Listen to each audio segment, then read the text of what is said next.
on n'arrive pas du tout à joindre Amadou Sadio Barry, qui était censé donc intervenir. Le temps pour nos techniciens de tenter de l'avoir. On va s'intéresser à cet agenda des forces vives de Guinée. Les forces vives de Guinée qui maintiennent leur manifestation prévue pour demain et après-demain.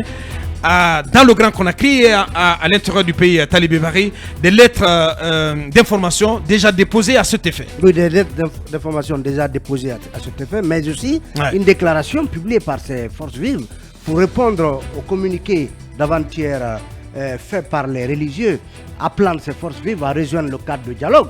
Donc dans cette déclaration, les forces vives rappellent que initialement, la médiation entamée par les religieux visait à faire en sorte qu'il y ait un cadre qui mettrait ces forces vives face aux autorités de la transition pour donc discuter des questions qui tiennent à cœur à ces forces vives. Parce que pour les forces vives, le cadre de dialogue auquel les religieux font face, font allusion, ce cadre de dialogue a déjà bouclé son travail. Et donc, l'effort des religieux visait à créer une situation permettant aux deux parties, les forces vives de Guinée et les autorités de la transition, d'avoir en quelque sorte leur part de dialogue.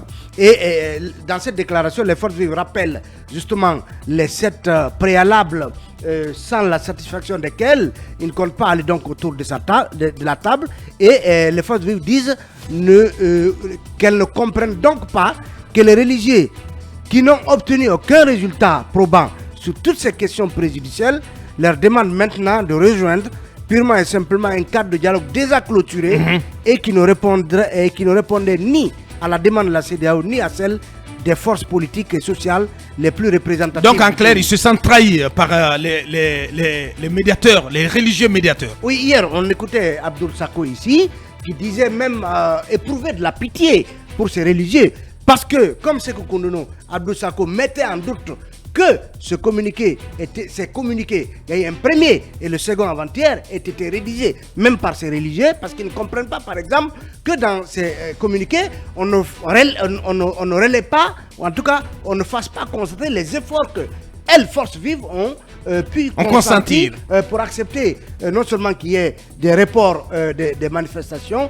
mais aussi d'avoir accepté de participer aux différents échanges avec pour parler, Ils disent donc pour ce faire, les forces vives de Guinée comptent toujours néanmoins, c'est moi qui ai dit néanmoins, mais comptent toujours sur les chefs religieux pour convaincre le gouvernement d'accéder à leurs revendications préjudicielles pour restaurer la sérénité et la confiance nécessaire à l'ouverture d'un cadre de dialogue crédible et fécond. Bien. En clair, on est toujours dans l'engrenage, Lincoln. Je loue les efforts. On a appris hier que les échauffourées avaient commencé, notamment vers la T8, à certains endroits de la haute banlieue. Comme pour dire que les gens sont toujours prêts à répondre aux manifestations. Ils sont là, c'est leur calcul. Je loue les efforts des religieux, mais je déplore leur manque de courage à dire la vérité aux autorités. Moi, j'ai lu la déclaration hier, j'ai vu le communiqué à la télé, mais j'ai vu que les religieux ont renvoyé dos à dos et le gouvernement et les forces vives de Guinée, ce qui n'est pas normal.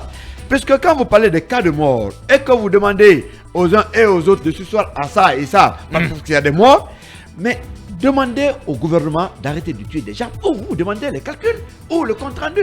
Mais ne dites pas que quand vous organisez, il y aura des morts. Mais qui tue? Est-ce que les forces vives viennent avec des armes? Qui met les gens sur le terrain? Il faut que les religieux aient le courage de dire aux autorités d'arrêter de tuer les Guinéens parce que appeler à manifester, c'est pas appeler en tout cas à se faire massacrer. Les religieux doivent encore faire plus d'efforts pour mettre la pression sur les autorités qui n'ont pas la volonté. Imaginez, on vous envoie cette préalable. Abdoul Sako disait hier, ce ne sont même pas des préalables, ce sont les libertés confisquées qui doivent être quand même rétablies. De réparation de justice. Mais bien sûr, mais ce n'est pas de la mer à boire. Abakar, tout ce qu'on a demandé à nos autorités, la vérité, bon à dire, vous Abakar, vous pouvez le résoudre en 1 heure du temps ou même en 30 secondes. Mais les religieux savent que c'est le gouvernement qui refuse d'aller au dialogue. C'est le gouvernement qui refuse d'accéder. Donc vous les trouvez... Non, il manque le courage aux religieux de dire la vérité à nos autorités qui sont en train de créer des crises dans le vide. La crise que nous vivons n'a pas lieu d'être. Elle peut être résolue. Sincèrement, même nous, journalistes, on est fatigués d'évoquer cette crise tous les jours, sincèrement. On a besoin d'avancer dans ce pays. Les religieux sont les ambassadeurs de Dieu sur terre. Mais si vous avez peur d'une tête parce qu'il y a des intérêts derrière, vous manquez suffisamment de courage. On loue vos efforts, allez encore plus, mais interpellez ces personnes comme étant des représentants de Dieu et dites-leur la vérité que la crise actuellement, elle n'est que provoquée par le gouvernement. Et allez voir le président, parce que le PM, j'ai comme l'impression qu'il est disqualifié. Allez dire au président, c'est votre fils, votre petit-fils. Dites-lui qu'il ne peut pas recréer la Guinée, mais il est dans son intérêt de faire taire aujourd'hui toutes ces divergences pour que la Guinée évolue. Ayez ce courage, quand vous le ferez, le président va vous écouter. Et comme ça, arrêtez de renvoyer dos à dos les acteurs qui n'ont pas les mêmes responsabilités. Merci Lincoln. Basseko, ceci dit, voilà, malheureusement, on est dans le schéma habituel, le schéma d'une confrontation. Et c'est à cela qu'on assiste depuis la semaine dernière. Les forces vives de Guinée, donc, qui remettent cela encore demain et après-demain, ce qui pourrait occasionner de nouvelles violences, parfois meurtrières. On connaît le scénario. Les dénonciations, nous les avons déjà faites. Nos interpellations, nous l'avons déjà faites. Mais en réalité, on est dans un scénario, on manifeste, on tue, on a du mal à situer les responsabilités. Le constat, le tableau est très sombre. Vous avez des gouvernants qui ont la tête complètement dans le guidon, mais qui renoncent à rien, qui ont interdit les manifestations, en tout cas durant tout le long de cette transition. Vous avez une justice qui est convalescente, qui a du mal aujourd'hui à prendre ses responsabilités pour situer notamment, pour retrouver les auteurs, les commanditaires des tueries qui ont eu lieu. Autant d'Alpha Condé, c'est ce qui s'est passé. On est à plus de 200 et quelques morts. Jusqu'à présent, on a du mal à faire la lumière sur ce qui s'est passé. De l'autre côté, vous avez des agents, certains agents de sécurité qui sont déployés sur le terrain, qui ont la gâchette encore plus facile que les rebelles qui sont déployés du côté du Soudan. C'est dangereux, c'est mauvais ce qui est en train de se passer. Est-ce que dans un tel scénario, nous allons encourager les manifestations? Moi, je dis non. C'est un droit constitutionnel. Mais aujourd'hui, il faut œuvrer pour faire l'économie de nos vies. L'économie de nos vies, moi j'ai encore en tête, j'ai encore cette image de cervelle ouverte, de bébé qui a pris une balle, et puis des jeunes gens qui ont été assassinés, qui ont été tués dans des circonstances qui n'ont pas encore été élucidées.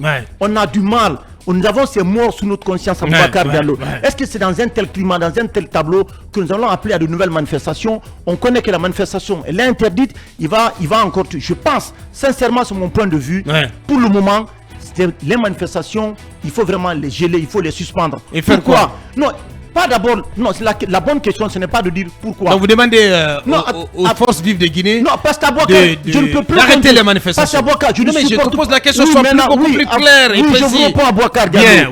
Mon problème, ce sont les vies humaines qui nous ont arrachés à Boubacar. Je veux bien t'écouter, Basseko. Je ne peux pas continuer. Alors, propose des solutions. Ce qu'on va faire, vous allez regarder cette caméra. La caméra qui est en face de vous. Adressez-vous aux forces vives de Guinée. Je propose des solutions. Monsieur le président du parti. Je propose des solutions à Boubacar. Oui, allez-y. Je propose des solutions. D'abord, au président de la transition, c'est d'accepter de rencontrer les forces vives pour qu'il y ait des discussions ouvertes, franches, directes, pour discuter des problèmes aux forces vives. Il y a d'autres mécanismes. Attendez, s'il vous plaît. La minute.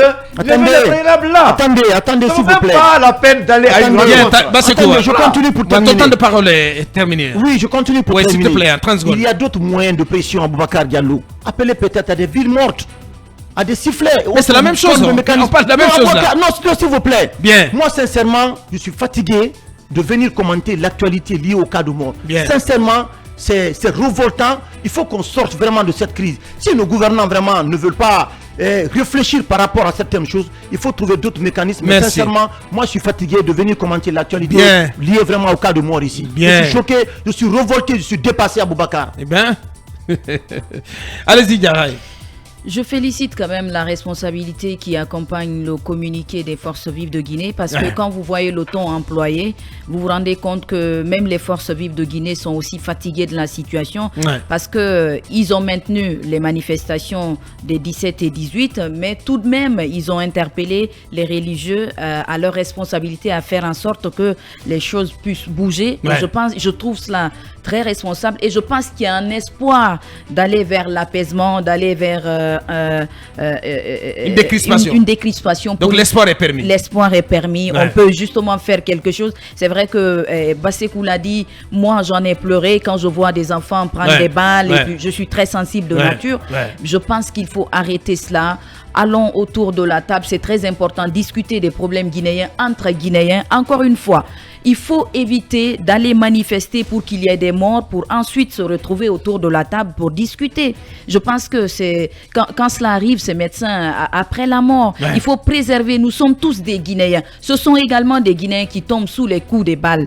Je pense qu'aujourd'hui, il faut respecter l'âme humaine. Il faut privilégier l'âme humaine, c'est très important. Aujourd'hui, je pense que de part et d'autre, il faut faire des compromis. Le gouvernement est en train de faire sa part.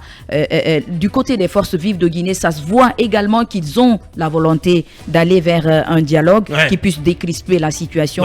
Il faut privilégier cela. Il faut encourager les facilitatrices à aller dans ce sens. Il faut encourager les religieux à aller également dans ce sens. Pour une fois, peut-on au moins, parce que moi j'entends bien vous tous les deux, vous Diarra et Bassekou, je sens beaucoup plus d'émotion dans les discours, mais pour autant, est-ce que on peut se permettre de rêver que le droit à la manifestation reste maintenu, que cet exercice, l'exercice de ce droit reste garanti, mais que cela n'entraîne pas de cas de mort?